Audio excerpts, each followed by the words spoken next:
Everyone welcome back to my channel chatter box চিকা। আমি Rupsa. So আজকে দেখতেই পাচ্ছেন রেডি শেডি হয়ে গেছি। সো যাচ্ছি হচ্ছে দিদির সাথে একটা মেলায়। সো দেখতেই পাবেন কোন মেলায় যাচ্ছি, সব কিছুই জানতে পারবেন। অবশ্য থাম্বনেল দেখে আন্দাজ করেও নিয়েছেন এটা কোথায়। তো এটা হচ্ছে করুণাময়ী বিধাননগরের যে মেলাটা হয় সেই মেলাটা। তো দেখতে পাবেন কি কি করি না করি। সো এই যে বাসে উঠে পড়েছি যাওয়ার জন্য। তো পৌঁছে গেছি, টাইম অনেকক্ষণই লাগলো। তো এই যে দেখতেই পাচ্ছেন রাস্তার দুই দিক থেকে কি সুন্দর মেলাটা বসেছে। এই যে কাপ ডিশের সেট, এছাড়াও নানান স্টাইলিশ ব্যাগ বা হাতের কাজে বুটিক স্টাইলের ব্যাগ, তারপরে কার্পেট, ঠাকুর ঘরের নানান জিনিস সবই বসেছে। আমরা ওগুলোই দেখতে দেখতে যাচ্ছিলাম। তো মেলাটা এই যে এবার মেলাটা মেন একদম যেটা এবার ঢুকবো, এটা বিধাননগরে, আগেই বললাম আপনাদের। এই যে ঢুকছি, এটা এন্ট্রি। মানে এখানে এন্ট্রি আর এক্সিট একটু প্রবলেম হয়েছিল, কারণ সিকিউরিটি গার্ডগুলো এক্সিট থেকে বেরোতে দিচ্ছিল না, সব এক্সিট থেকে। এই ব্যবস্থাটা খুব আমার খারাপ লেগেছে এখানে। এছাড়া মোটামুটি মেলাটা খারাপ ছিল না, ভালোই ছিল। এই দেখুন নানান শাড়ির দোকান আছে এখানে, আদি শাড়ি, এছাড়াও নানান ঢাকাই সিল্ক, সব ধরনের শাড়ির দোকানই আপনারা পেয়ে যাবেন। কাশ্মীরি স্টিচের সব নানান ড্রেস। এই যে ফাইনালি মেলায় চলে এসেছি, দেখতেই পাচ্ছেন।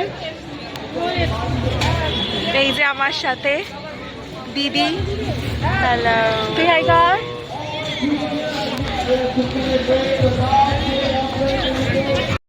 এত সুন্দর এখানে শাড়ির দোকানগুলো বসেছে বুটিক স্টাইলে, এছাড়াও হাতের কাজ করা।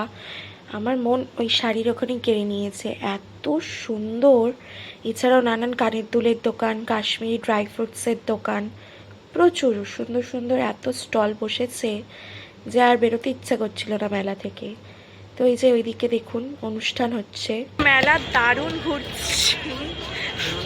বাজে রিয়াকশন দিবি একদম, বাজে রিয়াকশন দিচ্ছে। একটু ফটো টটো তুলে নিলাম। জানি না শুনতে পাচ্ছেন কি না কিছু, কিন্তু ভালোই লাগছে জায়গাটা। এখানে বইমেলা হয়, আপনারা যারা আসেন তারা অবশ্যই জানেন। তো এখন বইমেলা 28 তারিখ থেকে, কিন্তু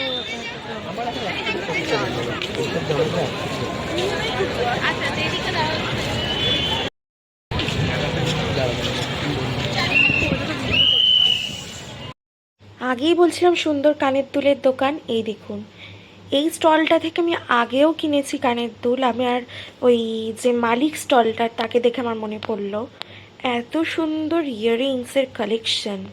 মানে আমার কি বলবো, মনে হচ্ছিল সবই কিনে নিই এরকম একটা ব্যাপার। কিন্তু হ্যাঁ, আমি কিছু কিনিনি সেরকম, কারণ আমার কাছে অলরেডি অনেক কানের দুল আছে ওই স্টাইলের। তো এই দেখুন বুটিক স্টাইলের ব্যাগ। ওইদিকে ফুড স্টল বসেছে, মানে পুরোটাই ওদিকটা ফুড স্টল। এই যে শীতকাল মানেই পাটি সাপটা, ভাপা পিঠে, ওই সব দোকানও বসেছে। এছাড়াও বাচ্চাদের জন্য রাইডস, মানে ইত্যাদি সব কিছু। এত সুন্দর ব্যবস্থা। এই যে ফুড স্টলগুলো, আচারের দোকান। সো মেলা থেকে বেরোচ্ছি এবার অন্য মেলায় যাব বলে। তো ভালোই লাগলো, মোটামুটি সুন্দরী অনেক দোকান। কানের দুলে দেখালে আমি আপনাদেরকে, কালেকশন ভালো। কিন্তু এখানে একটা খারাপ জিনিস, প্রত্যেকটা গেটে মানে এন্ট্রি যেরকম এক্সিটও সেরকম রাখা উচিত, এক্সিটটা সেরকম রাখেনি এখানে।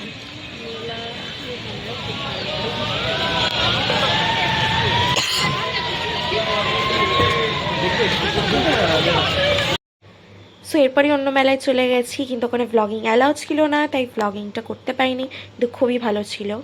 এরপরে আমরা খেতে চলে গেছি একটা রেস্টুরেন্টে, খুবই ভালো ছিল খাবার দাবার এখানকার। লাকিলি আমরা সিট পেয়ে গেছি 31st নাইটে। তো এই যে অর্ডার দিয়ে দিয়েছি বিরিয়ানি, নান, খুবই লাইট খাবার ডান। সো এখন বাড়ি যাচ্ছি সবাই মিলে। তো দারুণ খাবার ছিল, বাড়িতে গিয়ে সব বলছি। তো চলুন যাওয়া যাক। সো এই যে জাস্ট ঘরে ঢুকলাম, মানে দারুণ মজা হলো, দারুণ। তো খেয়ে দিয়ে আসলাম। খাবারটা আমি তখন বলছিলাম যে পরে রিভিউ দেব, সো রিভিউটা আমি এখন দিচ্ছি। মানে খাবার খুবই সুন্দর, এত লাইট খাবার। মানে বিরিয়ানি সাধারণত খুব হেভি হয়, খুব অয়েলি, বাট এখানে এত সুন্দর বিরিয়ানিটা লাইট যে খেয়ে মানে যে হেভিনেস কিচ্ছু ফিল হয়নি। খেয়ে একদম ভালো, লাইট, আরামসে আসলাম। তো খাবার দুর্দান্ত। থ্যাঙ্কস দিদি আজকে ট্রিট দেওয়ার জন্য, নিউ ইয়ার ট্রিট। আর আপনাদের সবাইকে অ্যাডভান্স হ্যাপি নিউ ইয়ার। তো আজকের মতো টাটা। ও হ্যাঁ, এই ভিডিওতে লাইক এবং কমেন্ট করতে একদম ভুলবেন না। আর আমার চ্যানেল চ্যাটারবক্স চিকা সাবস্ক্রাইব করুন আরও নতুন নতুন ভিডিও দেখার জন্য। আরও ভিডিও আসতে চলেছে, আমার শ্যুট করার ডান, ওই ভিডিওগুলো আপলোড তাড়াতাড়ি করব। So stay tune, bye bye.